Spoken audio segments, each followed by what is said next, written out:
10 రోజుల కాంచి దేశమంతా మోగుతున్న పేర్లు రెండబ్బా. ఒకటి మోడీ సారు, 2 చంద్రబాబు గారు. ప్రధానమంత్రి అయినందుకు ఈసారి పేరు, ఢిల్లీలో చక్రం తిప్పుతున్నందుకు ఈసారి పేరు, ఆఖరికి మోడీ సార్ సుత చంద్రన్న పేరే తలుస్తుండొచ్చు. ఎక్కువ మాటల మొన్న ఎన్డీఏ మీటింగ్లో చూసినా, నిన్న బాబు గారి ప్రమాణ స్వీకారంలో చూసినా టీడీపీ అధ్యక్షుల వారి పతారే అలాగవడ్డదుల్లో. ఏహే ఎక్కడిది తొవ్వ పొడుగుత పూల్ జల్లుడు జేజేల్ వల్కుడు. ఇంటికాంచలి వెంకటపాలెం నుంచి వెలగపొడి దాకా ఇదే స్వాగతము. అందరు కూడా రాజధాని రైతులే. 10 టన్నుల పూలు అంటే సుడుండ్రిగా. అమరావతి రాజధాని డిసైడ్ చేసినందుకు అప్పట్లో భూములు ఇచ్చిన వాళ్ళంతా సంబరపడుతురు అన్నట్టు.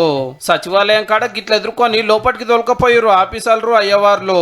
వెంకన్న స్వామికి కొబ్బరికాయలు కొట్టి పూజలు చేసినాక మాపటిల్లి 4 గంటల 41 నిమిషాలకు మంచి ముహూర్తం ఉన్నదని సీఎం సీట్లో కూకున్నాడు చంద్రబాబు సారు.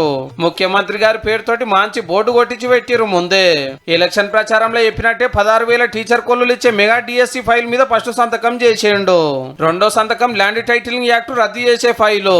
3వది పింఛన్లు 4,000కు పెంచే సంతకము. 4వది అన్న క్యాంటీన్లు తెరిచే సంతకము. 5వది స్కిల్ సెన్సెస్ సంతకము.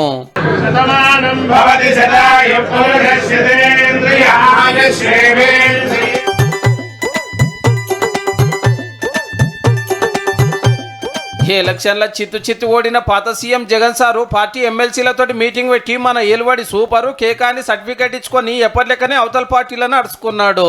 శిశుపాలని పాలన 100 పాపాలు ఫాస్ట్ గా ఎరోడ్ అయిపోతుంది. మళ్ళీ 5 సంవత్సరాలు కళ్ళు మూసుకుంటే 5 సంవత్సరాలు అయిపోతాయి. అప్పుడు మళ్ళీ మనమే ఆందోళన ఎక్కుతాం అన్నది కూడా గుర్తుపెట్టుకుని